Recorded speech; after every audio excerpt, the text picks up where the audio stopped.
Right in.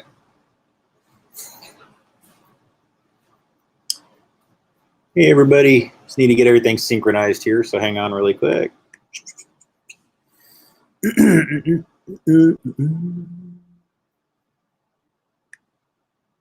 everybody, just need to get everything synchronized. That one's going. All right, close that out. That one's going. Good. Hey everybody. Okay, cool. All right, we're good. No need to keep all that going. All right, let's get going. I kind of just want to pick up on what I started yesterday, really, because I didn't really, the more I thought about it, I had a lot more to talk about.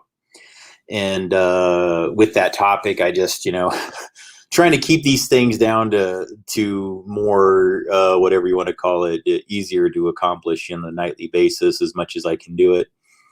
Or, either do them longer and maybe, fewer times a week. I don't know what the solution is long term, but but for now, I kind of like it because it helps me synchronize other thoughts and gets me, I guess, when I'm trying to think of other things that I need to be researching and things like that. There's just something that benefits me personally to doing this. And if it didn't help me myself, I don't think I would be doing it at the frequency that I do. And I also appreciate that this audience, is here and watching and, is stays pretty well engaged and things like that and contributes a lot. And I really do appreciate that, folks. It's I mean that in all ways, guys. I really do. It's ladies and gentlemen, it's like, it's a great, especially the core of my audience. They're really some remarkable people. So thank you very much. If I don't open up and tell you enough how much I appreciate all of you, please know that I do, and I'll try to say it more frequently during it. I think about what's gone on the last, several years and things like that. And if I didn't have this core group of people, I would have, you guys saved me. I don't know what else to tell you. You're effectively my family now. It's the best thing I can tell you. So thank you. It means a lot. Yeah, whether you want me or not. No worries. I don't mean that in a menacing way. I just mean like, hey, you're my family. So thank you for I appreciate it. I don't mean that in a negative way, like, hey, you have to do this. No. I appreciate everything that you've done. So I mean to say that I'll always consider you my family, no matter what you think of me. Sometimes it doesn't come out right, guys. I apologize. You're never obligated to see me that way. I'm just telling you that I really appreciate y'all. That's all.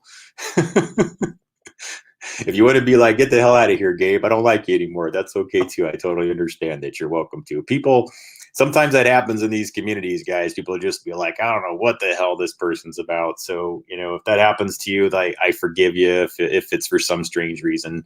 But God only knows that I've done it to others sometimes where I had a misjudgment where I was kind of like going, no. And then it turned out that it was, oh no, I didn't see it quite fully that way. So I don't know, guys. I always stay open to that. So not that I'm dealing with that right now or anything like that, guys. It's actually been a pretty positive time lately, and a pretty a good times mostly lately. So, and all right.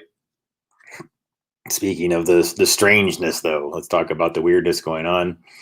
I was thinking about this whole Nancy Drew thing and my thing about Cannonball Run, and how I've been observing like these timeline movies, guys. This is more of yesterday's topic. So if you were here yesterday, this will just picking up on that a little bit, even though I didn't mention films and cinema. That's going to be part of tonight's discussion. Okay. And so, it's what I mean to say is that in the film Cannonball Run, I've always observed that these movies just seem to exist. They're such a random series of vignettes that don't really have that much interconnectedness, except for that it's just that, it's this big race. They're going from one side of the country to the other side of the country. And Vegas is almost always involved in some fashion or another, or California, blah, blah, blah. Right. And so, but it's trippy because, spoilers, guys, not that you need to hear anything like this, but Dom DeLuise's character has an alter that he switches into regularly inside these Cannonball Run films, named that he calls him, and he's like, well, anytime I need some extra bit of confidence, I just ask him. And then, you know, he turns into this character named Captain Chaos, and then Captain Chaos goes dun dun dun, and he just comes out of nowhere and starts to just save the day randomly. Again, guys, this movie, it's so bizarre. Like, why do these things exist? Why did he name him Captain Chaos? Why is it J.J. McClure is Burt Reynolds' character? I mean, they could have done all kinds of different names. This movie was effectively written by a Hollywood stunt driver, and directed, I think, by a similarly wired person. So it's for that, guys. It's basically cool cars that are really fast. I'm not really a car person, guys, so I don't watch them for that reasons. It's just that every time I would watch Cannonball Run 2, I was like, why is it so difficult to find Cannonball Run 1? Like, Cannonball Run 2, seriously, guys, seriously, like, try to do it on your own if you're curious what I'm talking about.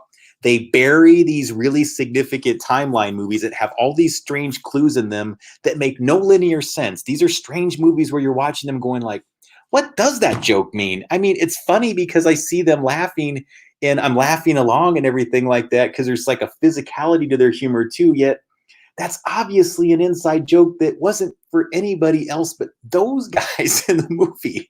So what are they laughing at? Then it occurred to me that Burt Reynolds is constantly in these movies. Like, everything this guy did in the 70s and 80s is just timeline, timeline, timeline. They have tons of these lines in them that don't make any sense. And what validates this is that a person involved in my life, that don't want to get into this person because they were kind of a negative influence, but they did take me to see 2 films when I was a child. That's why this guy was kind of not the best person in my life. Talked about him before. I won't get in there right now.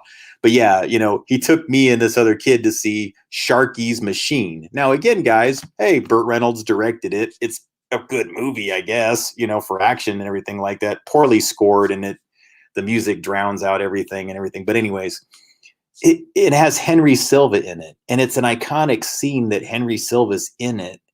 And there's these weird connections to Henry Silva that I've been looking into, on top of the Silva name being in my family.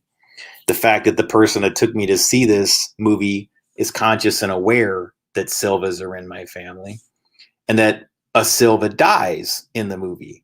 Okay. Now, that was one movie this man took me to see. That was starring Burt Reynolds, called Sharky's Machine. The other movie he took me to see at that same age when I was in the theater was John Borman's Excalibur.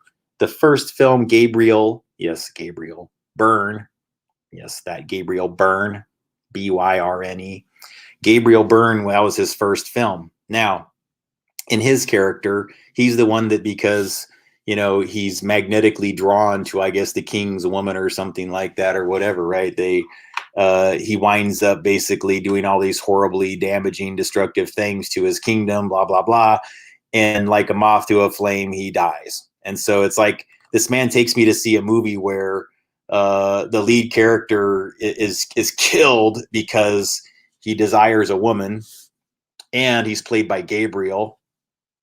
And then the other movie he takes me to see is, these are 2 adult films, guys. I mean, there's nothing that would interest the average child in either one of these movies. Now, you might argue Excalibur because it's involving King Arthur, Excalibur's sword, sure. But these were known adult-themed films. There is no question mark. Some 7-year-old kid wasn't going to walk up to the ticket booth and go like, I want to see Excalibur. And they were going to go like, sure, kid, I'll let you in. No, that was never going to happen. I'm telling you, like, these are the kind of movies that were like Playboy's 10 sexiest movies of the year, Sharky's Machine, and Excalibur. It's kind of that kind of thing. That's why I'm kind of like, really? But they both had like all these fucking clues. Sorry, I don't mean it. I'm trying to drop less F-bombs. I apologize to my audience, guys. I'm trying to be more creative. Let me find another word I can use here, more frequently. Sorry about that. But I mean, the themes were really just not child themes. That's all, guys. But they stayed anchored in my memory. Why did this man take me to see Sharky's Machine, where Henry Silva dies in it? Why did he take me to see this movie Excalibur, where Gabriel Byrne dies in it? it strikes me as more than a coincidence if you understand all the Hollywood connections and what they do with predictive programming and the kind of things that they're trying to encourage or get you to dread or curse in your mind so that you avoid. It seems to me like that's what it was all designed to do, was to get me to fear at an early age wanting a woman or doing anything for a woman or desiring a woman. It's, guys, if you understood what these things, these people are doing, yeah, they want you to never want to have a family for out of a strong sense of fear. So it's effectively like, you know, like cutting your balls off by just making sure that you never use them to begin with. You know what I mean? And it's by, again, programming you with fear. Oh man, if I desire a woman, it's like a moth to a flame. I'm going to get burned. Gabriel, you're going to get burned. Oh, if you're, if Henry Silva, Silva. Well, if you figure that Silva thing out, Gabriel, what's going to happen to you? Silva flies out the window and goes, literally, guys, this scene was filmed in Atlanta, or it was either, it takes place in Atlanta, but this stunt scene may have been in LA. I don't remember, but technically, no, I think it was in Atlanta, but two different buildings were filmed out there. The point is, Henry Silva basically goes, flies out the building and everything like that. And these are two films that are anchored in my memory. I have Silva in my bloodline. My name is Gabriel. What is all this designed to do in my childhood brain? I'm going to tell you guys straight up. If you know this man and what a malevolent piece of garbage he was, you would understand exactly what it was all designed to do. It was designed to prevent me from evolving. It was designed to prevent me from procreating. It was basically designed to make me a nutless whatever, okay? Just being straight up with you. Now let's fast forward to the good people that are a part of this, guys. I still, to this day, think, you can say what you want to about me. You think I'm a schmuck or I'm giving Hollywood too much credit, fine. I still think a lot of these people are really nice, decent, kind-hearted people deep down. Burt Reynolds, I still think, is one of them. I think he's one of those guys that just went through so many evolutions. And I think if you watch his last film especially, it's so powerful. The one he did called like The Last Movie or The Last, something like that. Gee, oh my God, does it hit you in the heart, man. It is so freaking brilliantly good.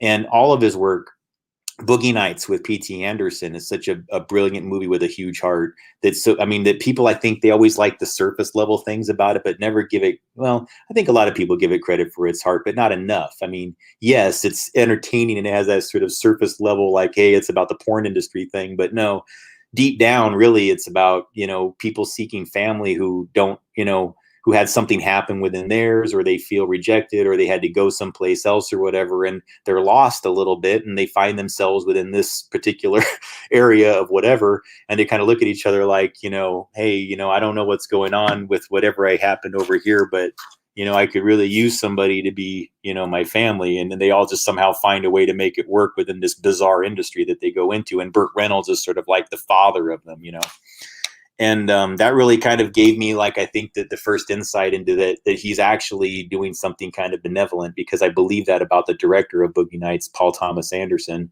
I think he's also a person that has his heart in the right place. He's done such brilliant work that has moved me personally in ways that I can't begin to tell you. They honestly, thinking about it right now, I'm welling up a little bit, only because it's, when I know somebody cares that much about people and I sense that it's a genuine thing, it does get me that way. And Burt Reynolds, I think that some of what was going on was that they had access to the timeline things. And so I think there might be things like literally where sometimes I'm talking like right now, where they actually had access to these conversations, were even given like a manuscript of them, perhaps, to say like, hey, this guy is going to be saying this about you from the year 2021. And this is what he's going to be saying about you. And they're told this like in what, 1979, 1980, for example. All right. Timeline technology. Then the people back then who are producing and writing and everything like that, are making jokes within the film of Cannonball Run, for example, or Smokey and the Bandit, or these other random movies that are just like plotless, but yet funny as hell and really entertaining and critical pieces of Americana. They really are. Like, I would say that Smokey and the Bandit and Cannonball Run are vital pieces of Americana, no matter what you call it. I consider it to be modern Americana, beyond like whatever you want to call everything else like that is like the typical things like maybe you found in that Coen Brothers movie. I guess that's more what we call it. But no, I say this is modern. It's transitioning into like what the 70s and 80s was bringing in, because think about what they were doing, you know. Well, guys, that's a good question. Like, who wrote it? Because I think that, well, Henry Silva, by the way, is in Cannonball Run. That's another clue. And again, King Falafel is one of the characters. I mean, watch these movies, okay? Just go find them and watch them, and then you tell me what the hell they were thinking when they wrote it. I mean, I'm telling you, like, if you can understand the series of connections on your own, and ask yourself, like, why did they name the Arab King Falafel? Why did they name you know, why is he the one that makes Cannonball Run? Why is the lead father played by Ricardo Montalban? And why is Jamie Farr his son? You know, guys, there's like so many decisions that were made in these films where you have to ask yourself, what was the overall reasoning? And I kept on watching these things, like understanding that there's something deeper going on with them that they're communicating, even though they're silly and stupid and ridiculous. It's almost like they're like going, you know something? I'm just crazy enough to believe that this technology exists in the year 1979, and to think that if we put this shit in our script, maybe we'll find evidence later on that this actually was a thing and happened. That might be pretty cool. And they would pass this secret along, maybe some of it done through Hollywood Freemasons that are benevolent in nature, because they're not always bad. Yes, by the way, Cannonball Run 2 is extremely available. Part 1 is difficult to find. That's the thing you're going to notice, guys. The one that's widely available, not as important. Yeah, Cannonball Run 2 is part of it, but I'm telling you, Cannonball Run 1 is the one that's just like, what is going on in this movie? Like, 2 is random as it is, but 1 is like, it is just so bizarrely random. And then they're just like, okay, it's over. It's just really weird, but it's funny. I mean, I'm not being that critical of it. There's something kind of bizarre and brilliant about it at the same time. But anyways, what I mean to say though is that I really thought that they were doing something good in these movies. So try not to lose track of this one theme here really quick, because this is relevant to the overall discussion. I've oftentimes told you guys, I really think that the series of Nancy Drew that came out on television in the late 70s, this was the one that was called the Hardy Boys and Nancy Drew Mystery Hour. And it was usually sometimes combined all of the characters, but very rarely. It was almost always selected, like the Hardy Boys were played by Parker Stevenson.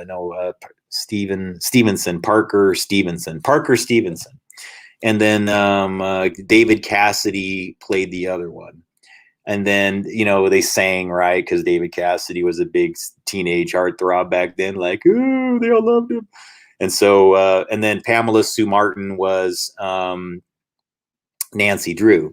And so it was really trippy to me that I've been dropping all this information about Nancy Drew episodes, which has led me into some curious connections behind the scenes that I'll keep to myself, because it's just for me, and the other people experiencing it, that's our secret. That's for us. It's nothing menacing, guys. It's just a really funny thing that's been going on with synchronicities. And so what I mean to say is that the Nancy Drew thing is really funny, because and I haven't even said this to this other person yet, so if they're watching, this will be funny to them, that so the Nancy Drew thing, I literally got, what do you want to call it? Sorry guys, I'm getting jammed a little bit.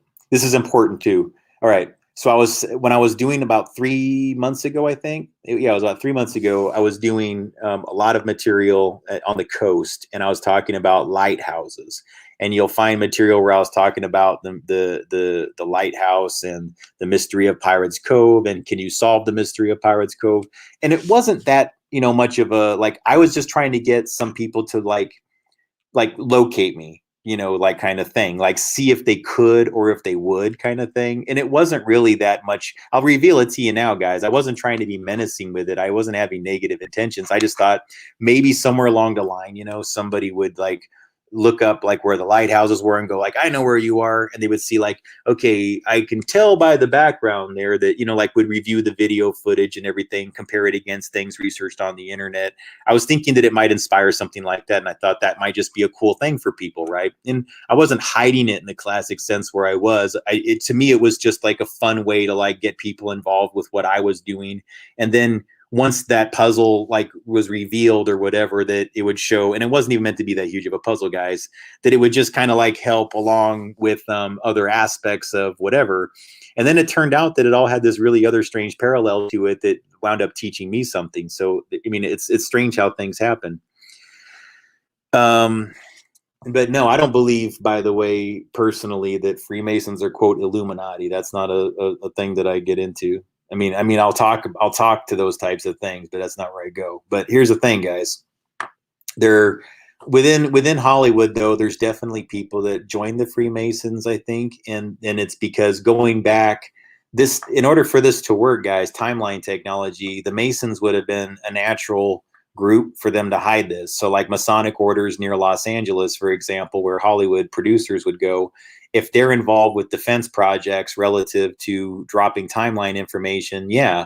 I mean, think about it, guys. You're putting things into scripts. You're not supposed to talk about where it originates from because you're testing something to make sure that it has integrity to it. So yeah, they're going to be like, you better not tell anybody.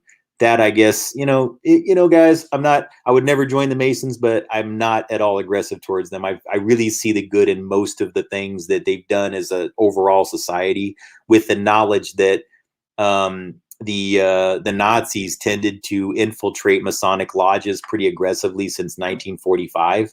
And that's been a strategy, well, earlier than that, actually. I don't want to say since then. It was started like 10 years before that, if you really get down to it. They were heavily trying to get control of them because they hate Masons and they hate Jews. So look what they would do. They would dominate both cultures and try to integrate themselves into both of them, become them effectively, revert people's perception of what they actually are, replace them as the people that they actually are, and then say like, well, we're the Jews, and well, we're the, you know what I'm saying? They do these things and we're the real Freemasons, and they're neither in many cases. I can tell you many examples that I've personally researched where I discovered it was that particular group pretending to be Jewish and sometimes pretending to be Freemason. And I'll remind you guys that Freemasons were also killed in the extermination. They were killed in the concentration camps along with Jewish people. Okay. They killed I think the count was somewhere at a minimum 80,000. And then there's some estimates that suggested as many as 200,000 Freemasons were actually killed. All right. Fried and everything else like that, experimented on side by side with them. That's how threatened by the Freemasons Nazis feel. So you need to kind of grasp that when you're reviewing alt media stories, because the thing I've observed is that there's still this heavy paperclip Nazi influence on our information flow. So what I've learned to do is I just don't judge all Freemasons the same any more than I think that the Illuminati is one thing. The Illuminati, I take the KRS-One approach to the Illuminati. It is what you think it is. And if you think it's the menacing people, then they're the ones that you're going to apply the power to because you're the most scared of them. If you're not scared of them at all, then you're the Illuminati. Think that through. Because they're just trying to source your fear when they're that group.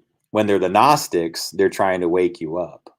They're trying to make you enlightened. They're trying to deliver you the knowledge. They want you to understand your internal power. So that's another form of Gnostic Illuminati that would not be of a malevolent source. You may think one exists and the other doesn't. You may think they both exist like I do. I think they're both types. But I just choose not to acknowledge any of it because I like the KRS-One approach. What are you?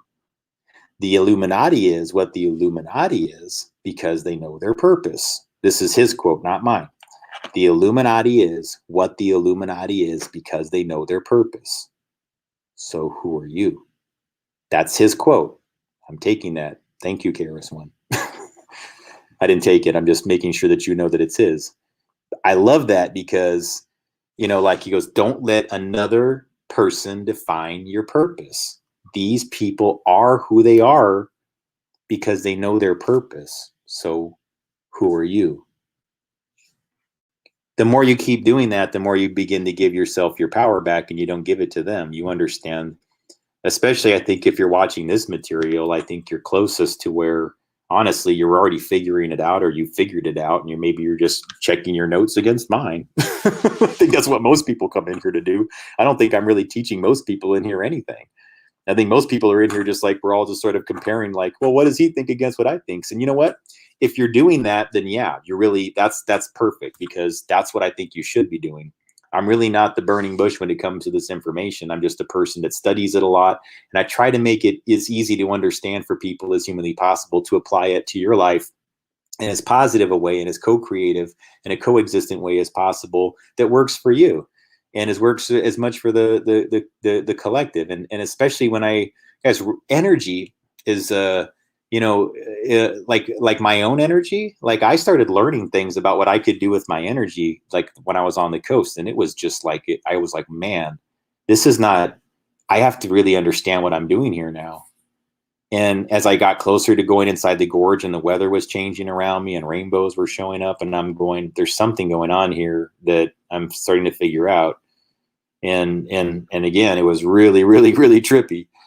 And I just I'm telling you, here's the thing. It was the more that it was happening and the more evident it got, the more I realized that I wasn't giving myself enough credit for what I could do in a positive way, in a co-creative way. Like it was my first insight to where I had a sense in the back of my mind at that moment that there were a lot of people that felt inspired instead of afraid, that what I was doing was actually making them feel better, and that it was making them feel like uplifted. And there's something about the way that loop of energy was flowing back that I could sense it. And it was just so powerful. Then I really understood why so many people dedicate themselves to being that way, because it's not like it's some sort of intoxicating energy or anything like that. It's just a reinforcing affirmation that you sense it, like it's this return loop that I think that I'm actually making a difference. I don't even have to like look at what these numbers say here on YouTube or what a website says that I have as my analytics or anything like that. I can look up in the sky and see the evidence of what I'm doing. And it was all around me. And I could see that this was the sign that the metaphysical was changing the physical reality, and my physical reality began to improve exponentially with no, I'm going to remind you, with no, without, how do I say this, guys? I keep screwing it up as I'm trying to say it the best. It would not have happened without this audience. It would not have happened without you. I'm going to say it again. You helped me so much, and I will never, ever forget the support, especially not just recently, but let me tell you something. These were amongst some of the most challenging times of my life, making those trips back and forth between the coast into some of these other areas emotionally, and what I was doing internally, energetically, was extremely challenging. And that's just such a hard thing to explain to people that don't get it. And so that when you learn that there's some people that do, and they support you in that way, like that's just, it motivated me so much to just like go. Like I just have to keep doing this no matter what. And it's going to work out. It's going to work out. And it just keeps working out. Things just keep happening that are positive and life affirming. And again, I feel increasingly more positive, increasingly more,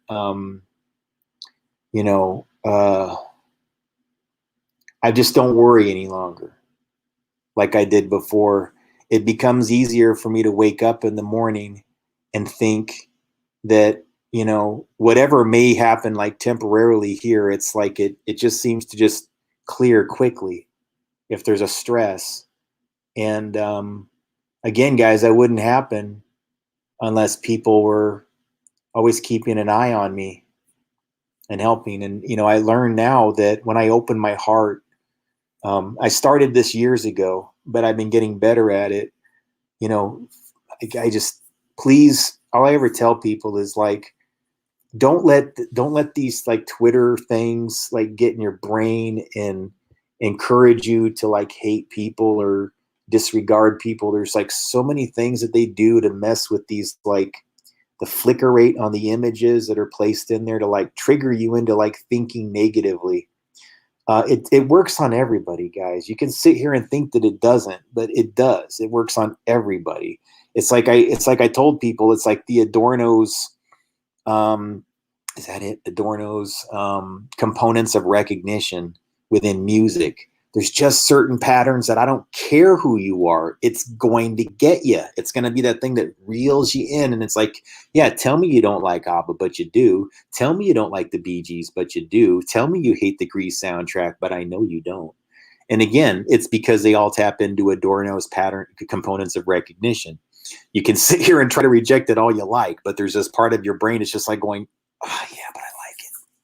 I don't mind liking ABBA, to be honest with you. I'm kind of endeared by their whole trajectory, unless I'm just not seeing something. But the fact that Frida, if I don't know if you guys know this, but in ABBA, sorry to like deviate off the topic so quickly, but the one of the lead singers, the female singers of ABBA, Frida, she was a Lebensborn baby, and so this is a person that had something that started that way. And then she just kind of went on to being somebody that just went all across the world. Just, hey, to this day, like I'm a person that when she was making me smile when I was just a little kid, barely 4 or 5 years old, spinning those records over and over again, listening to Super Trooper, Super Trooper, you know? And so I was just, I basically, I just got, I don't know. It never, my point is though, is that she went on to do things that are just kind of like silly and they're not that serious. But I would argue that the end effect of what she did was she transmuted the Nazi party's influence on her in a brilliant way. She took something that could have been a dark event in her life, and if somebody had never allowed her to succeed, if somebody had said, well, hey, we learned that your father is this whatever, and that you must have passed this on, or you must be this thing too, or we're going to judge you based on these genetics.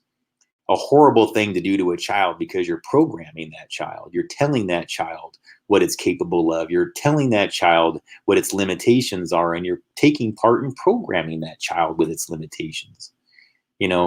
And that's the wrong thing to do, because that's exactly the whole point that they put these women in these programs. If you're unfamiliar with Lebensborn, it's just basically where Nazis went to, it was Norway, and they had they recruited a whole bunch of the women that had certain genetic profiles there of the ones that the Nazis were looking for, the rarest genetics, and they had certain character traits that they were trying to pass along, and they would pair them with Nazi SS soldiers and say, hey, you have a baby with this guy, and you do all the induction rituals when the child's born and everything like that. Your kid's going to have the best education. It's going to have whatever, blah, blah, blah, all these privileges, and you're going to be set for life. And so, again, this was before everything had really become like broadly whatever and things like that. A lot of these women didn't, some of them were pretty young. They didn't really know anything. Okay. So you really, to even blame the moms and act like they're all a bunch of Nazis isn't really even accurate. It's just that it was like a thing to do back then. I'm not saying it's cool. All right. I'm just saying like it's a tragedy to like want to like kill a child because this is what they were raised into. And that's what wound up happening is a whole bunch of these Lebensborn babies were mistreated, and they were abused horribly. They were like, basically treated exactly the way the Nazis would have treated the Jews in a concentration camp in many cases, because they were just so, there was so much bitterness around that war and the Nazi party that they took it out on the children. And it's like, you guys are going to turn these kids into the monsters by treating them this way. Guys, if you don't understand that if that's the position that you take, you're taking part in programming the kid into being a bad person. You're doing it to them. You're saying like, you're shit. This is all you're capable of, and we're going to prove it to you. It's like, well, why would you do something like that? Really, guys, anyways. All right. Now, So yeah, I thought that's just a good example of somebody transmuting something that could have been really awful, right? She took that and kind of brought it into something that made everybody kind of tapped into those Adorno components of recognition. Yeah, those loops that make everybody go, Mamma mia. Doesn't matter how bad the lyrics are, guys. Seriously. Everybody loves this. They all do. They all do.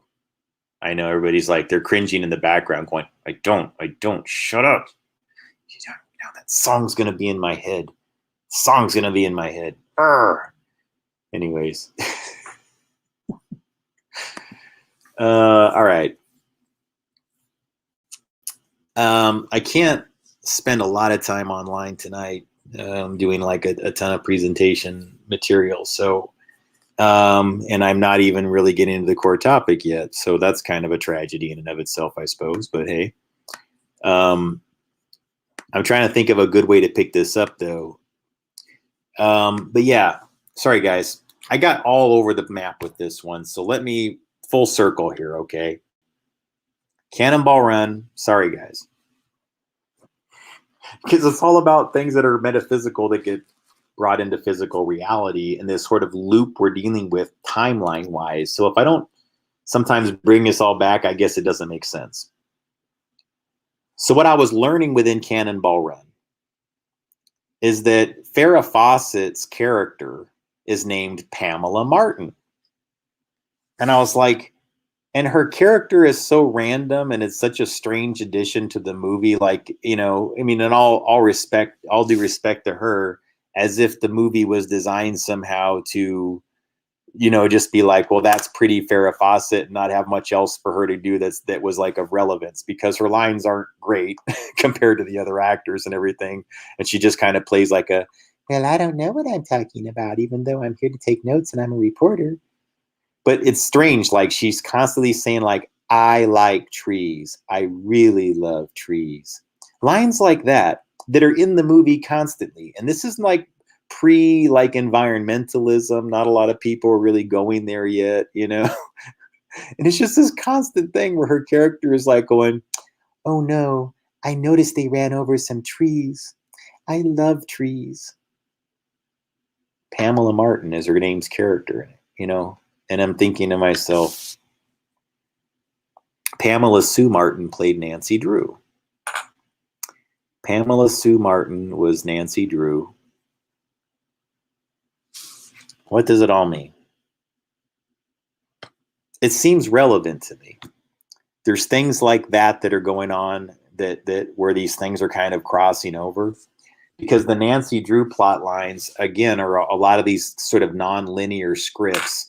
The reason why this one in particular is weird is because I was doing all that material on the coast. I did record it. I did tell people about the Nancy Drew episodes, and I did integrate the locations where Nancy Drew was filmed. I literally chose and I did clips. So I stood physically where Pamela Sue Martin, the real person, stood. She filmed Mystery of the Pirates Cove in 2 locations. One, I believe, is in California. I went to that lighthouse. The other lighthouse that she filmed in was, in fact, just north, I believe, or yeah, just north, think of the Agate Beach, maybe, or that might be the, no, I can't remember which one's which, guys. Sorry, it's been a while.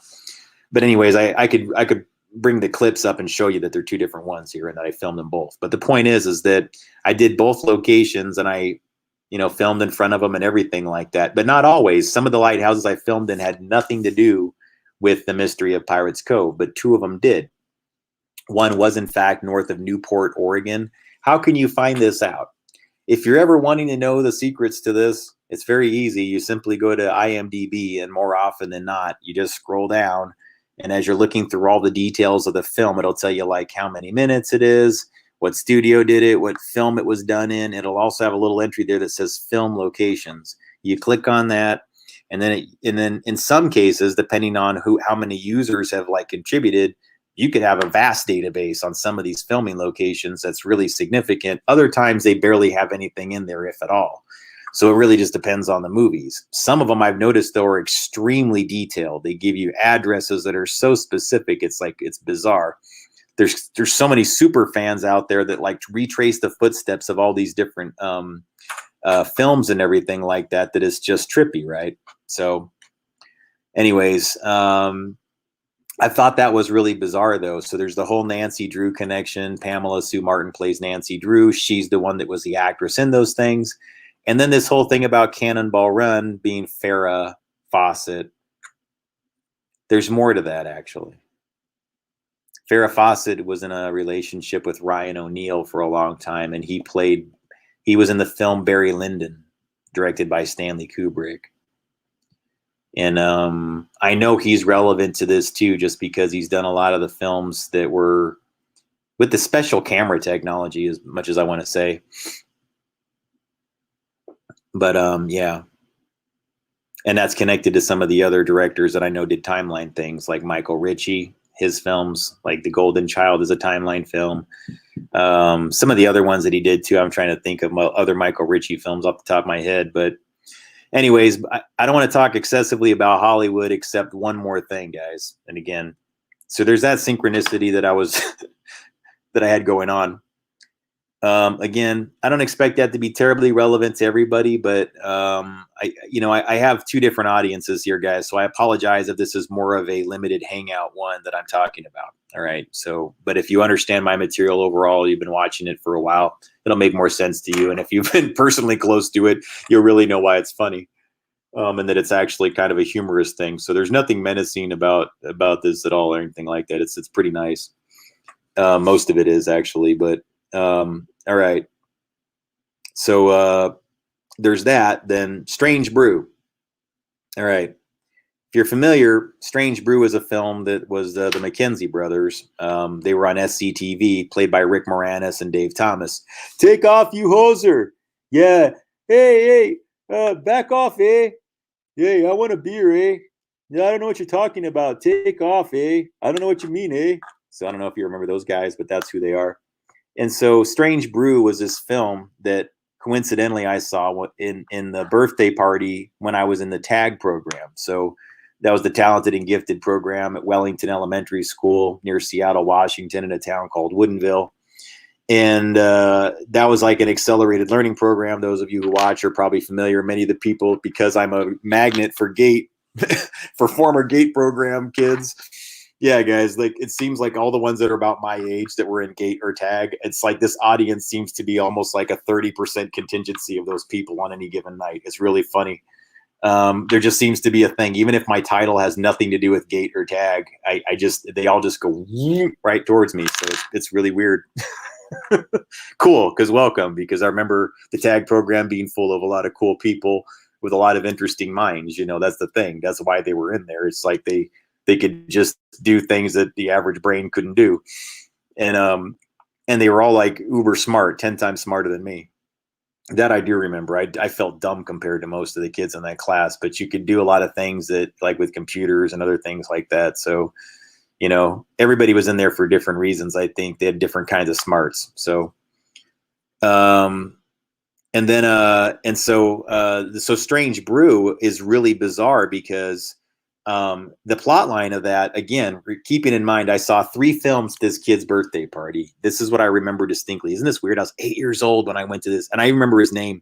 I think it's so easy for me to remember him though, because, and by the way, if he remembers me, if he ever sees this, I'm right next to you in the yearbook, dude. So I was in 3rd grade. You're in 3rd grade. Your photo's next to my photo. I was at your birthday party, dude, in case you're wondering. And we watched 3 movies. Dark Crystal, the one with all the puppets by Jim Henson. Okay, that was like, boy, about the big dark crystal. Okay, that's relevant for a lot of reasons.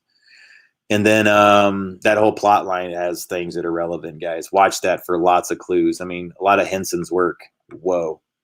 Labyrinth, Dark Crystal, Muppet movie. Yes, all the Muppet movies, guys, that are early, not the later ones. I couldn't tell you anything about those, but the Muppet movie, The Great Muppet Caper, Muppets Take Manhattan, those ones in particular, those early ones that were in the early 80s. Yeah. In fact, I think the Muppet movie might have been a Brian De Palma movie, or he helped with something, guys.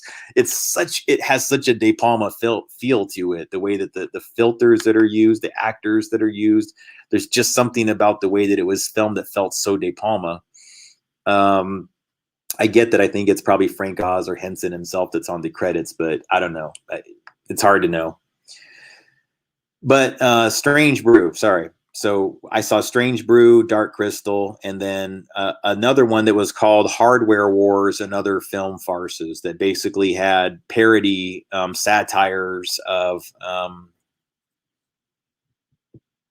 Star Wars, obviously, as Hardware Wars. Apocalypse Now was called Pork Lips Now.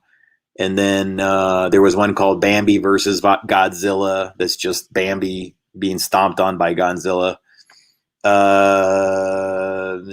a couple other ones were on there that I can't remember beyond that. But those were the main ones, right? These like parodies of films. And so that's effectively what we watched at this guy's birthday party.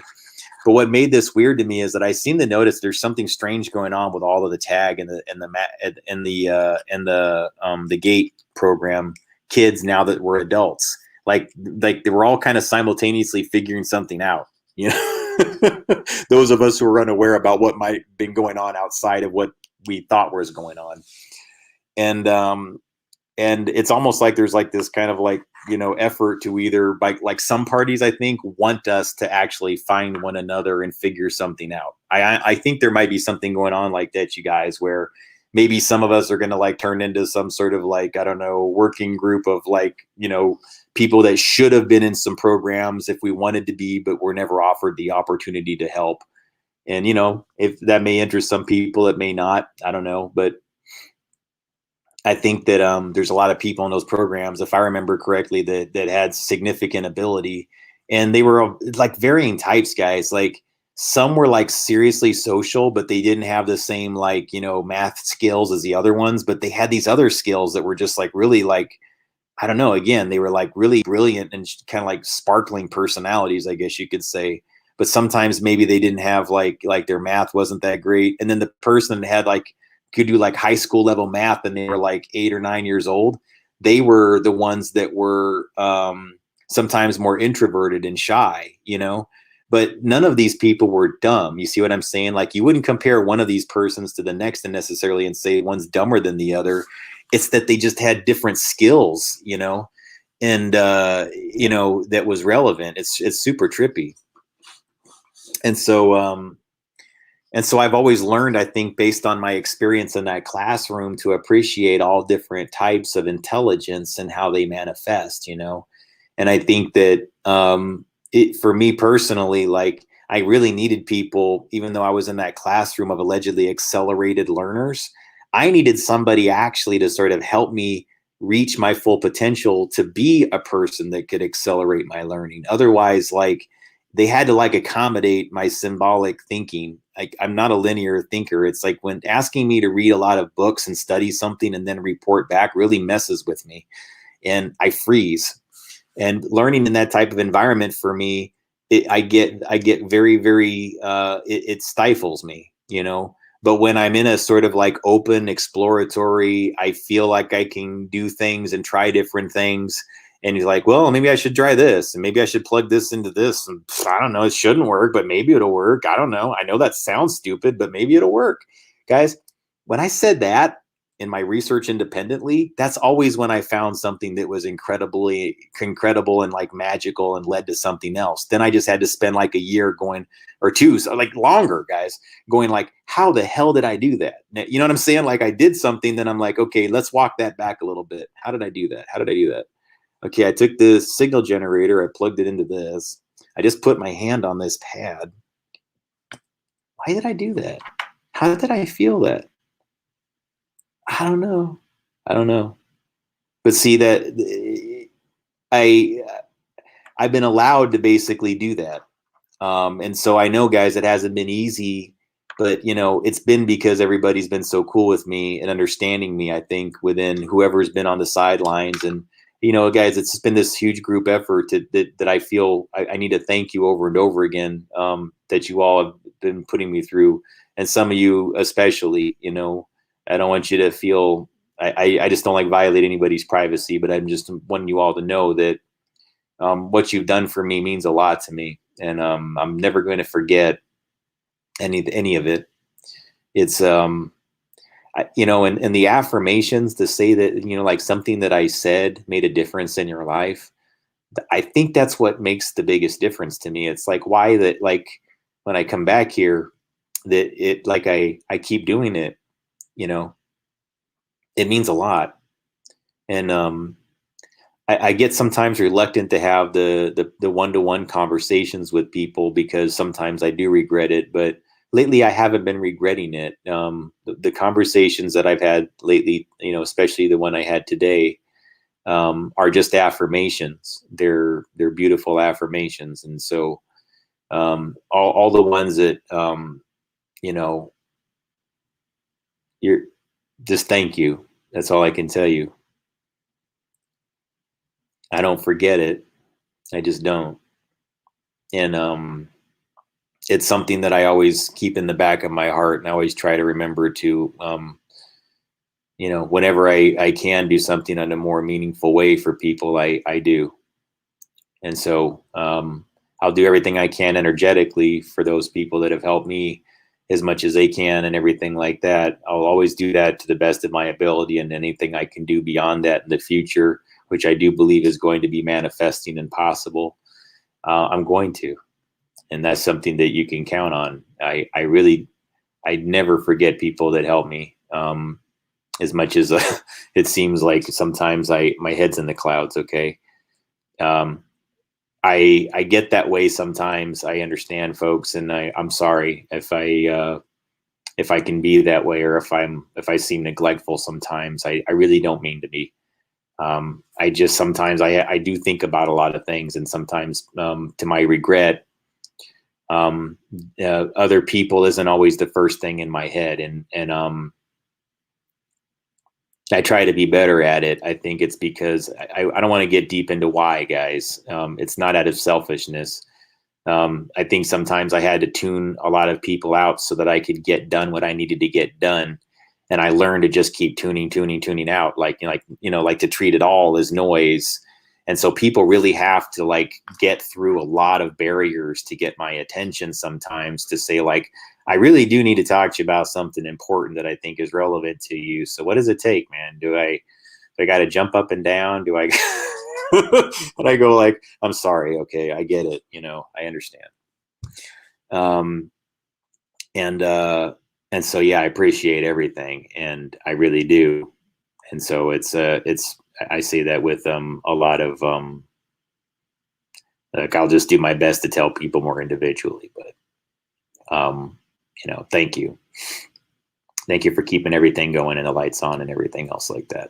And I think things are going to improve dramatically as this research continues. I'm really making a lot of meaningful progress, and I think it's going to the data that I'm going to be able to collect and everything like that to prove these biofield concepts, I think is going to be extremely relevant when I'm able to sort of package it all together into something that people actually will get. I think that what I've done up until part 11 does that, but I'm going to get more into subtle energy readings with environments soon, and less to do with directly with the human body. So part 11, I'm going to play soon. Well, I'm not sure if I'm going to do that tonight or not, guys. I guess what I'm trying to talk about right now more is, and maybe I will play Energetics 11. I'm not sure. Maybe just Energetics 9. I'm trying to think here if I should. Yeah, I probably should, actually. Maybe I'll play part 9, because I want there to be energetics research integrated into every nightly presentation, especially the later material that I've done, because this is about the building blocks of how we change things. It's about how we make things better. It's about how we actually just like forget the nonsense and push out the fake news cycles and learn to basically create something better independently on our own, something that we have a say in, and that we're not just creating something that is of the design of someone else. And I think that that's exactly at the core of where I want to go with this, So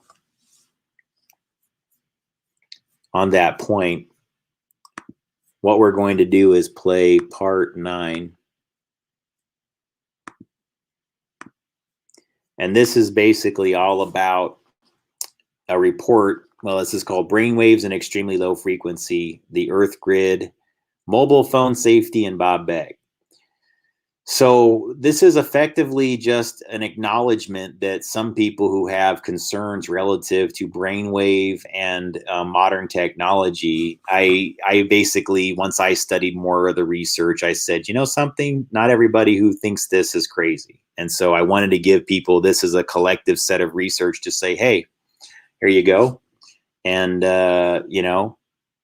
you can check this out.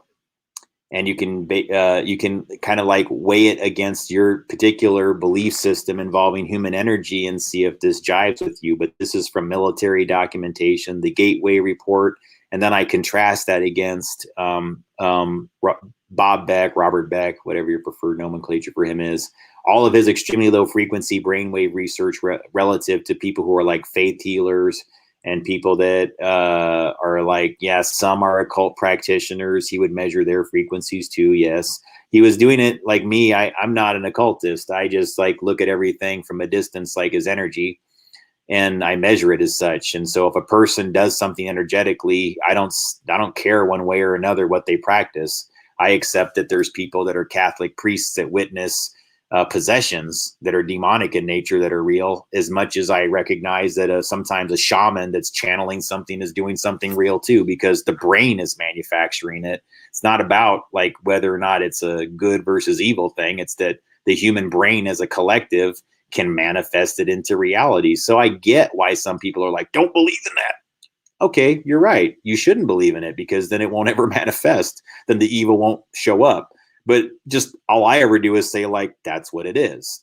You believed in it, hence it was able to pass through you as a channel. You're projecting it along with all the other people that believe in it, especially within the sense of like an exorcism, for example. The demon is the belief inside the person. So the exorcisms, in essence, sort of required because the person has it anchored in their mind that the demon will not exit until the exorcism occurs, hence the need for the exorcist. So you can say that that's Hegelian in nature. You could argue that, and you might have a point. But I'm just studying it as energy, and I'm just telling you that these things do kind of have correlations, is all, you know. And so for me, it's about studying it at what these things actually do as measurable and provable and tangible data. So I don't really give it, whatever about what people think it is, like if that's spooky or you shouldn't be doing this or that. I just know what works and what doesn't, what is and what isn't, and I measure it and prove it. If it's not measurable and provable, then I try to just like not even discuss it. But subtle energy is measurable and it is provable, and I have the meters to do it, and I've done it many times on camera. And I don't practice rituals. I just measure things. See, that's it.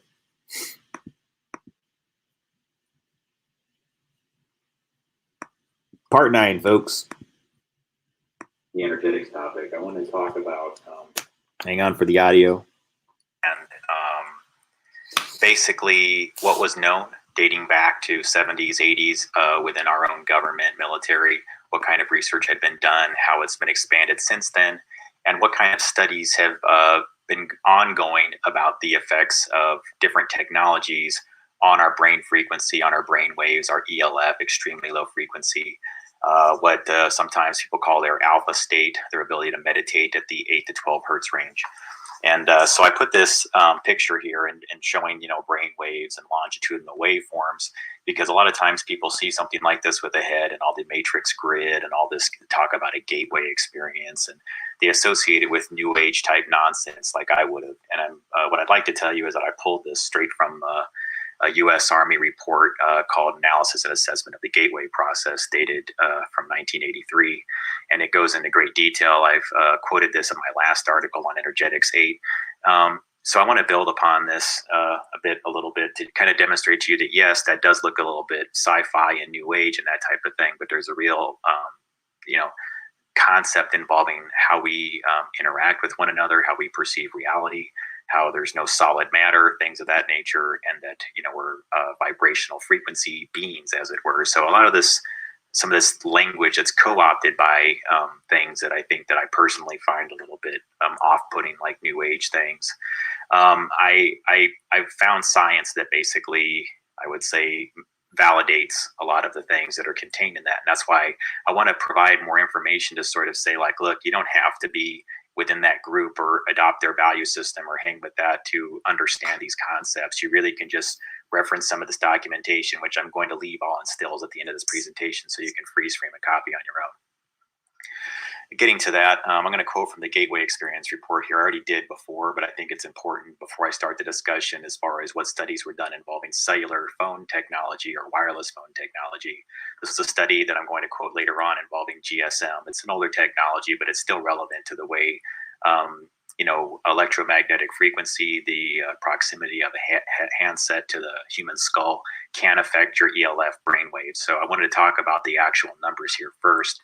I want to talk, I'm going to take from the brain stimulation quote here, part 9 of the report, where it says that the brain is contained in a tight membrane called the dura, which is in turn cushioned by a thin layer of fluid located between it and the skull.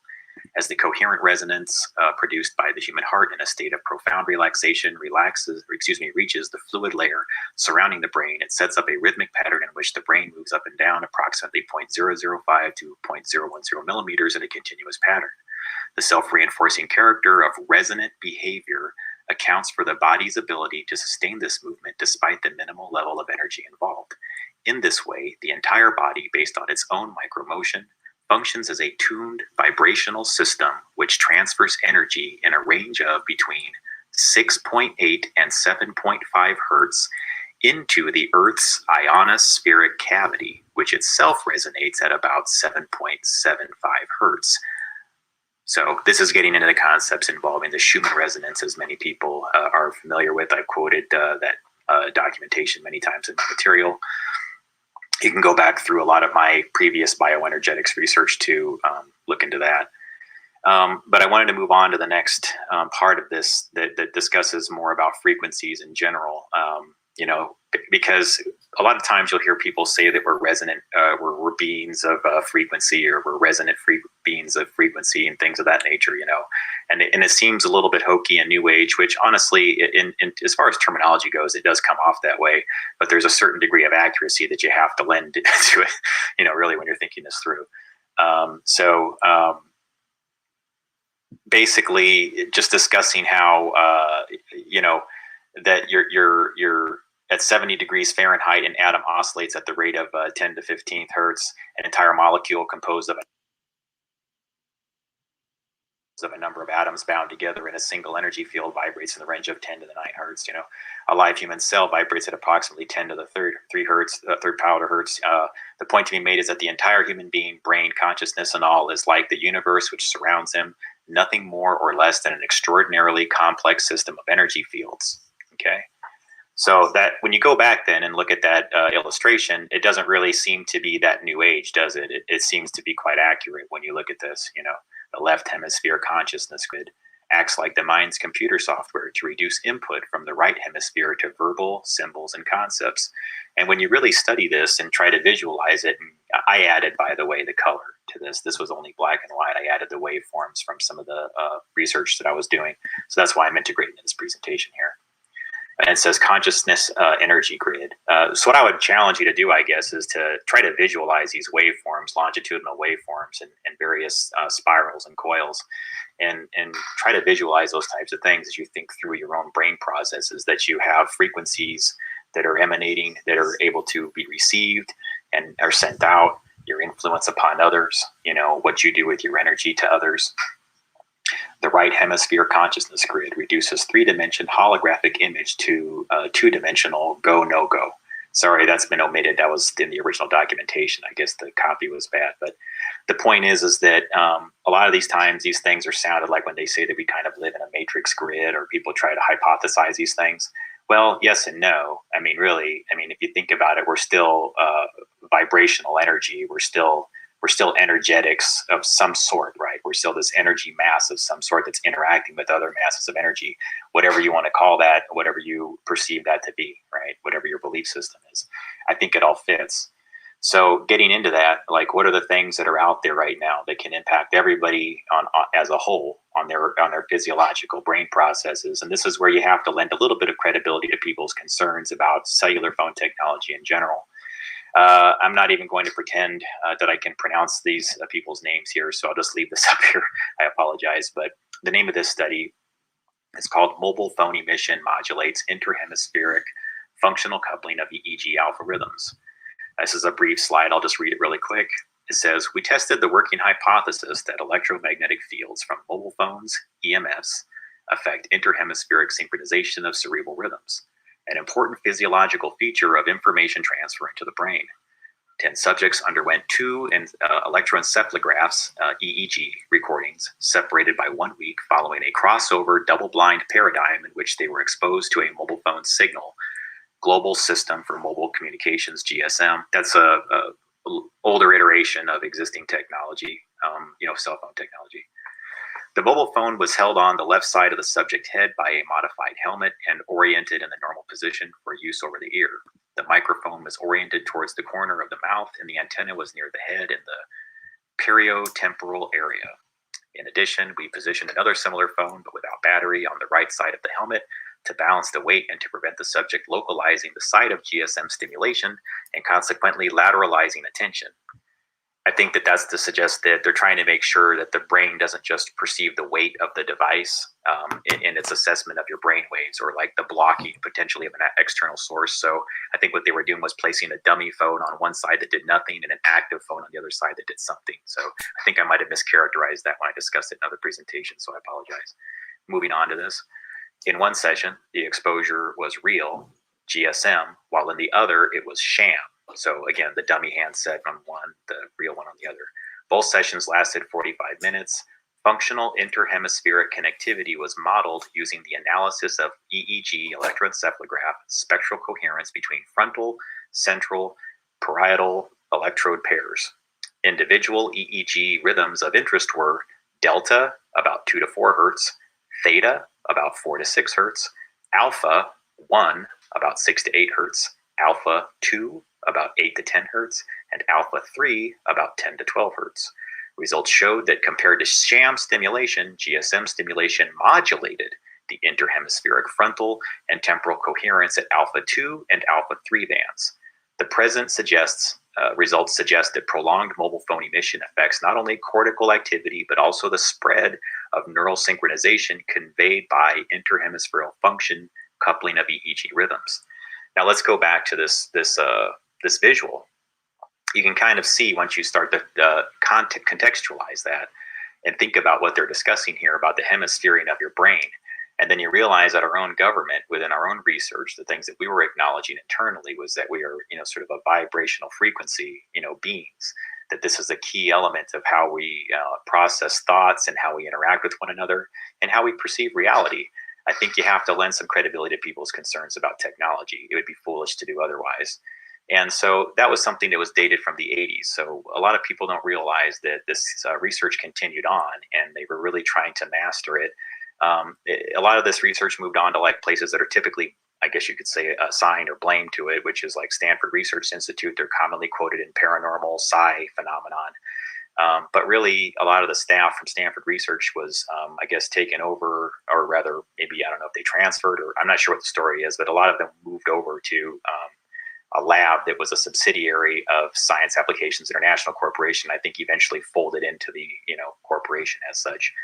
And a lot of that staff, I've downloaded tons of their documentation from CIA.gov's Freedom of Information Act library that's been declassified. So things that were around the 90s have been declassified more recently. So I have some of that documentation here because I commonly discuss it in my material and SAIC's role in all this.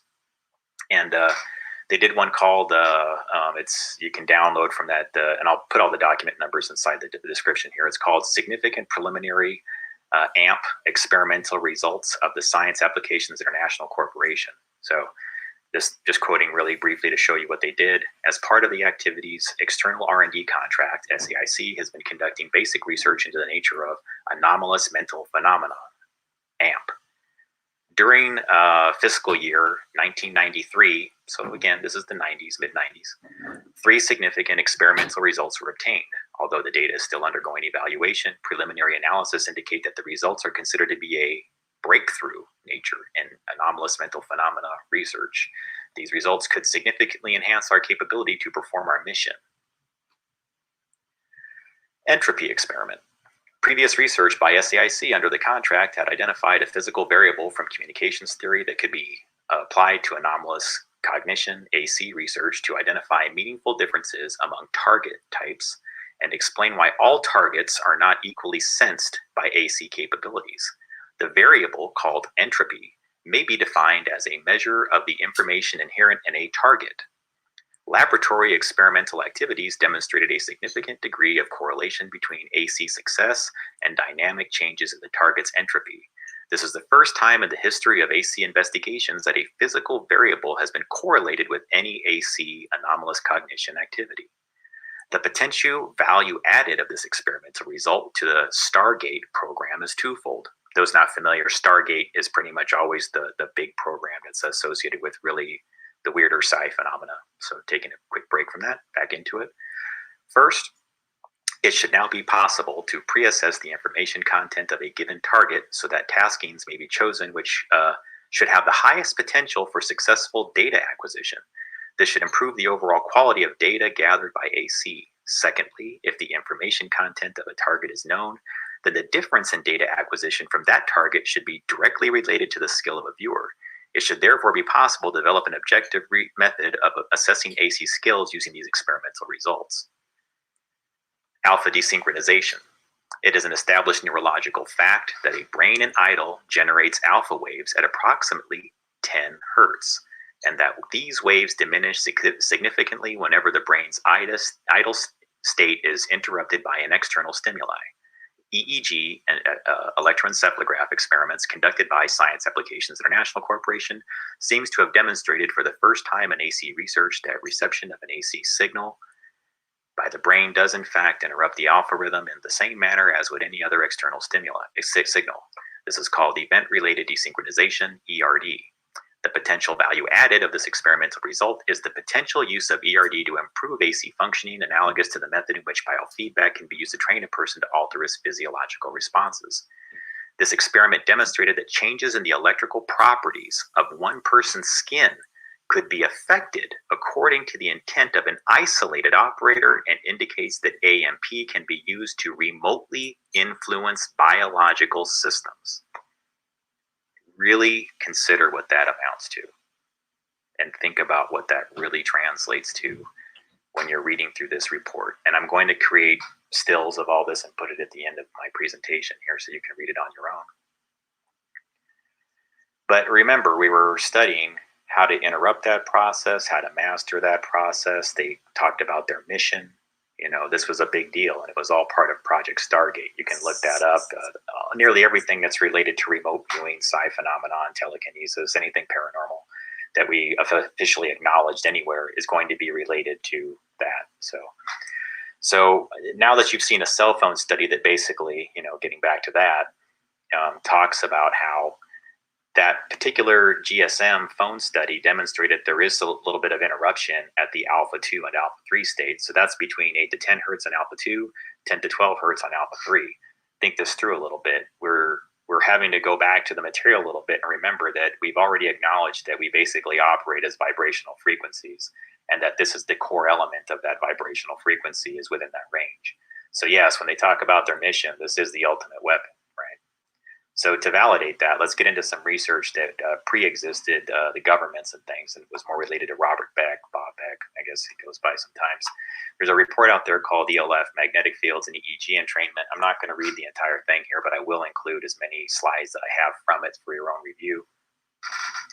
But I wanted to just read this first part because I think a lot of people don't give a lot of honest credibility to some of the concerns people have about the effects of frequency on the brain.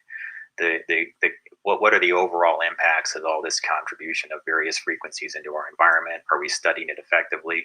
I'm not trying to make any claims of anything aside to say that, you know, I do believe that there's reason to be concerned and that judging by all the information you've seen so far, this should really be something that I would hope would, you know, motivate you to look further into it and decide for yourself. So I'll start here. Clinical research indicates that somewhere between 25 to 75% of human and animal subjects may exhibit marked psychological sensitivity to extremely low frequency ELF, magnetic and electrical fields. Brainwave entrainment can be demonstrated at electroencephalographically when subjects are in the vicinity of oscillations in the frequency range of approximately 3 to 20 hertz and intensities of below 100 nanoteslas. That's important to remember when you're doing measurements on your own. If you get an EM meter that's of a good quality, this is extremely good information to have for you, because you can actually set your EM meter to sweep between these ranges. So if you begin to take this information seriously and you're trying to understand the effects that it has on your body better for yourself, I would recommend you really take this material seriously, because Robert Beck is considered a huge authority on these things. ELF fields of 6.67 hertz, 6.26 hertz, and lower tend to produce symptoms of confusion, anxiety, depression, tension, fear, mild nausea, and headaches. Arthritic-like aches, insomnia, extended reaction times, hemispheric EEG desynchronization, as was discussed earlier, and many other vegetative disturbances. H and B field magnetic vector oscillations of 7.8, 8.0, and 9 hertz produce anxiety relieving and stress reducing effects, mimicking some meditative states. So here we've been talking about alpha state, the earth resonance being at 7.83 hertz, how when you reach that state, you can sometimes tap into that frequency. This report validates what we've been talking about here. And this, again, it just demonstrates it's not new, okay? I'm not claiming any of this is. I'm just trying to get it all into a cohesive work of information here that people can actually understand and place together logically, that doesn't take up too much of their time. So anyways, getting back to it, it has been speculated that frequencies in this range may be universally permeating clock frequencies, or carriers on which mind or consciousness states can be impressed and interact with other life forms in the nebulous realms of ESP, psychotronics, distant healing, radiesthesia, and related paranormal but anecdotal phenomena. Coherent ELF energies have unique and interesting property of almost lossless propagation within the Earth ionosphere cavity waveguide, and attenuation of these signals due to distance from transmitter sites is negligible. So remember what we talk about, again, getting back to the Schumann resonance, the Earth cavity.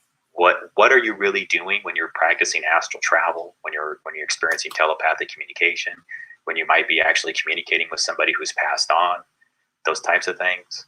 You're in the Earth cavity where the energy continues on.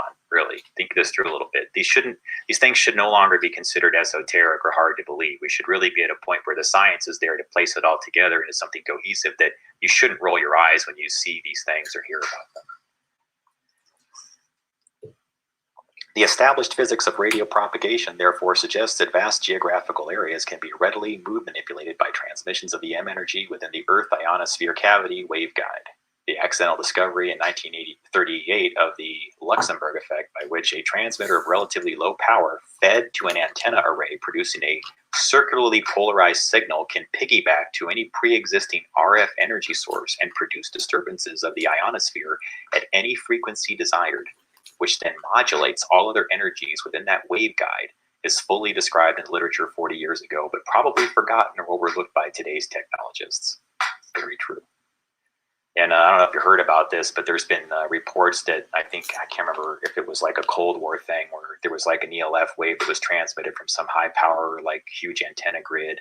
And I think it took something like a year for it to circulate. Something like, how they determined that, I don't entirely know. But yeah, I thought that was pretty trippy, because it just takes, it wouldn't stop going. It would keep recirculating in the ionosphere, I think was the way it worked. So Bob Beck gives a little bit of his history here. I won't get into all that, but starting a little bit into here, he says he had the unique opportunity to make electroencephalograph recordings of the brain and wave patterns of a number of truly exceptional subjects in the U.S. and Hawaii who were famous or had demonstrated established reputations as psychics, healers, medicine men, dowsers, etc. And then I'll just quote reading from his perspective here. Since I had a wealth of personal contacts in both the scientific establishment and psychic underground communities, I was fortunate for the opportunity of meeting and being allowed to wire up and instrument a cross-section of sensitives from vastly different disciplines, ranging from charismatic Christian faith healers to an authentic Hawaiian kahuna, to practitioners of Wicca, Hex, Santeria, radiesthesia, radionics, seers, ESP, readers, psychics, etc., etc. A striking number of these authentic sensitives exhibited a nearly identical EEG signature when reporting that they were in their working state of consciousness, a state persisting from 1 to several seconds intermittently during the altered state of consciousness phase of the paranormal activity. The signal appeared to be an almost sine wave of up to 25 microvolts as read monopolar frontal to occipital midline and 7.8 to 8.0 hertz in the frequency or on the alpha theta borderline. Okay, discussing the brainwave frequencies and the various states you can be in, but also 7 to 8 hertz is within the Schumann resonance. That's the alpha theta borderline. So we've been talking lately about the Kundalini experience that some people in these communities discuss. The interaction with your pineal gland, the types of things that can occur when you experience the spinal energy combined with the pineal gland. When those energies meet, that theta, I think that's where the alpha and theta borders are meeting, and that's why that's such a relevant data point.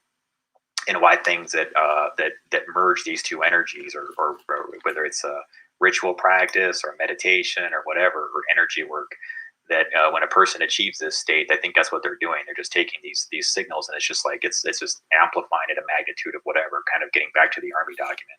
So when a lot of these things, like they'll make fun of them as concepts involving your brain frequencies and things like that. But I can assure you that there's a lot to this. So getting on to Bob Beck's report here, though.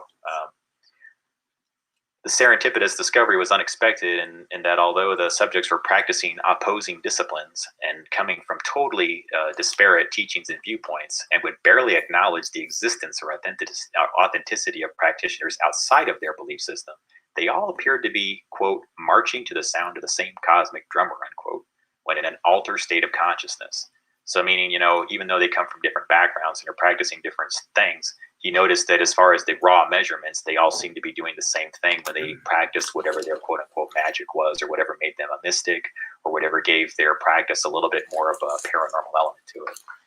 So after replicating this observation a number of times at sites thousands of miles apart, the obvious question arose that if these exceptional people, unbeknown to each other, were falling into the same cosmic consciousness mode, what or where was the signal to which their brain waves became entrained? What was the drummer? Is there a clock or synchronizing signal presence? In 1952, physicist W.O. Schumann postulated mathematically that our Earth and ionosphere constituted a cavity waveguide whose physical constants and magnetic field would oscillate at a resonant frequency identical to the range of human brain waves. In 1962, our National Bureau of Standards Division of Radio Propagation reported the actual physical detection and instrumental recordings of these signals, and as predicted, tracings were indistinguishable from encephalographic recordings from human brainwaves. This newly discovered phenomenon was dubbed Earth brainwave. Since there is a pronounced node in the Schumann resonance at 7 to 8 hertz, the question of possible EEG and ELF interconnectedness appears to be an irresistible area for investigation. I agree. So I'm not sure how much more I want to get into the report and everything, except I do want to get to the end of it here. There's a part that I thought was super interesting. It says, so he talks about how he wanted to go back and visit some of these psychics and everything and do more experiments. So I thought I'd explain one of them so you can kind of understand the dynamic of magnetic resonance, why the coil is integrated into occult work and esoteric things sometimes, and what it relates to as far as merging those esoteric practices into what they're actually doing at a scientific level with brainwave frequency, okay? Because a lot of these people use these coiled antennas, and it's something you need to be on the look for. The next effort at inducing psychic awareness was to place a 9-foot diameter coil of about 100 turns of number 28 magnet wire on the floor of the laboratory and expose subjects to the real-time magnetic replica of the highly amplified Schumann signal sensed at a remote location to avoid feedback.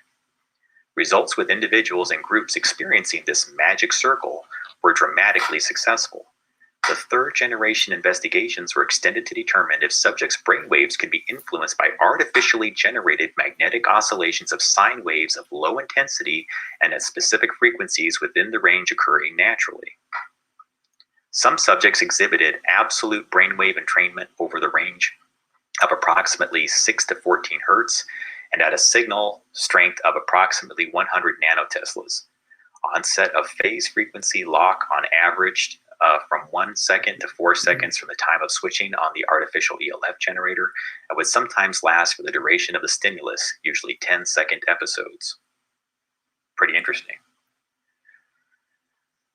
One subject displayed absolute entrainment when he was placed inside a triple shielded magnetic iron and triple electrostatic Faraday cage. The artificial ELF stimulus was originating from a pocket-sized battery-powered device positioned outside the shielded room and 12-foot removed from the subject. Tuning the device over a wide frequency range caused subject's EEG to exactly follow the stimulus. So how interesting is that? So like in that controlled environment, they would synchronize to it. After demonstrating the neurological responses of sensitive individuals and doing preliminary mapping of subjective states as reported for various specific frequencies, defined to 1/100th hertz on a digital frequency counter attached to the ELF generator, experiments were undertaken on a broader scale with totally unaware subjects, such as customers at local coffee shops during rush hours. This obviated the variables of suggestion, expectancy, or hypnosis. Anecdotal data amassed suggested that a pocket-sized transmitter at power levels of under 100 milliwatts could drastically alter the moods of unsuspecting persons, and that vast geographical areas could be surreptitiously mood manipulated by invisible and remote transmissions of EM energy, electromagnetic energy.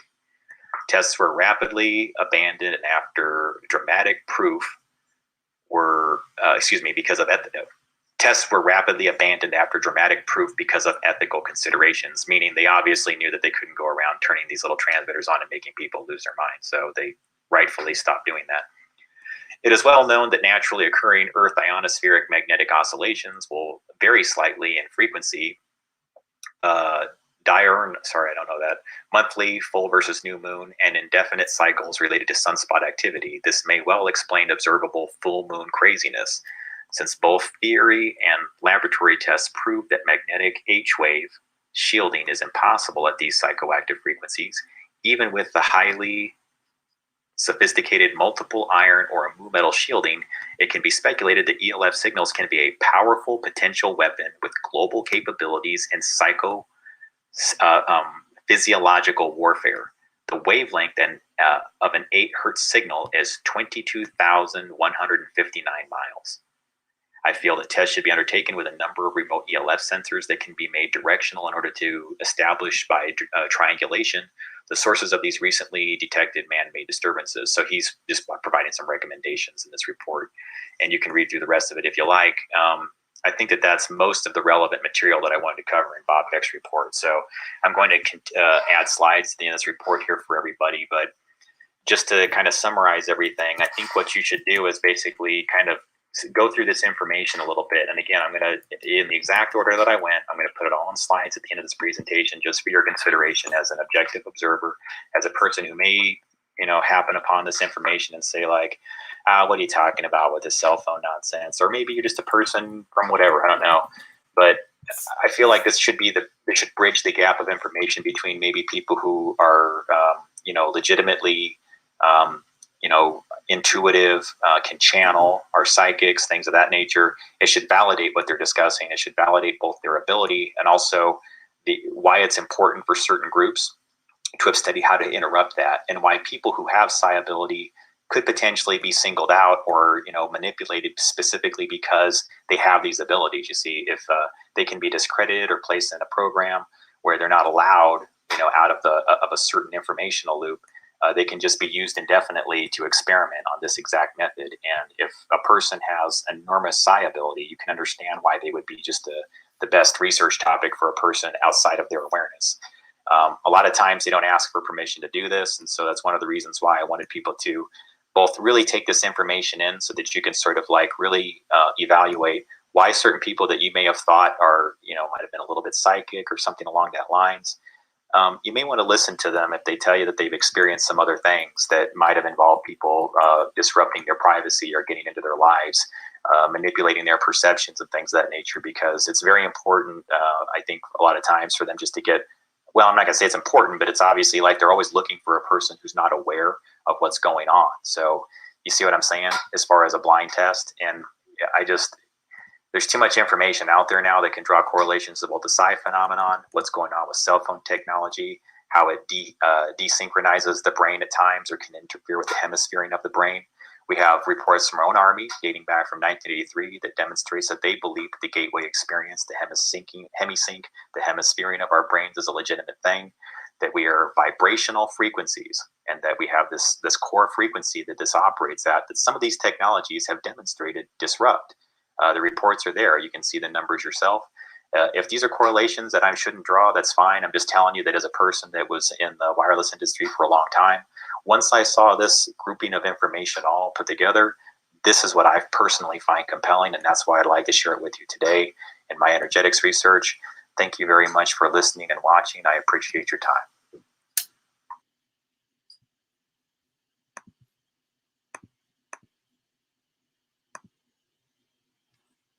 All right. Well, that's kind of at the crux of like that material involving like the brainwave aspects and, you know, thoughts become things. And I'm kind of like, that's why I wanted to, I'm kind of stepping people through it this week a little bit. You know, some of the things I do involving entertainment, I think, you know, because I guess it hits people differently, right? Some people don't like it because they feel like it's feeding into a beast or something like that, you know? And I'm not sure what to say, guys. I think that there was definitely some negative things that went on, sure, and it's undeniable. But I also think that some of it was pretty compelling. And like the more I look into it, the more I realize that there was just a lot of, I don't know, it's a little bit like time and time perception and time assignment is a chess game to some of the people that are within defense groups that have stronger connections to Hollywood. And I think they know that. And it's hard to get people adjusted to this notion that, you know, somewhere in the future, somebody's just sending information to the past. It's happening right now from the future to us currently. And there's things that I think that there's people that are currently going on right now that have figured out what's going on from this other whatever or trying to do back then. See, it's almost like it's a relay game of time shuffling, you know, like everybody figured out what Biff in the Back to the Future film did, and they're working the chessboard within time perception the same way. How can they make it work for them? You know, that kind of thing. So I'm not really going from that perspective. It's just mostly to kind of show people like, hey, you know, this is the essences of brainwave research. These are all the things that, you know, can or can't interfere with it at a technology level. Those of you who have concerns about brainwave relative to technology, it's not unfounded. And so once we're aware of this, then what do we do about it? You know, how do we prove one way or the other? You know, I don't know. I have some ideas on that, and I think I'm going to be in a better place to where I can actually show the differences, I think, in a person's body electricity from one region to another, especially in areas that have low to no wireless transmissions going on. And that's something I really look forward to doing at some point, hopefully soon. And just to show how these things will change body voltage, body electricity, and things of that nature.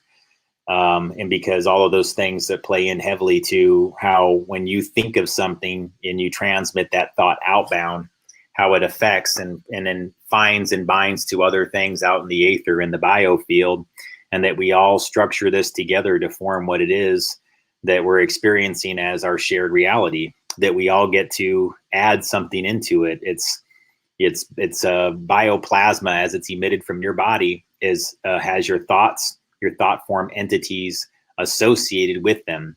It's programmable matter. And so you have to remember that when you're angry about something, you're transmitting your anger. When you're happy about something, you're transmitting your happiness.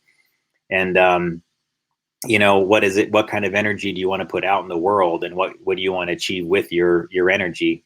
And how would you like to harmonize with that of others?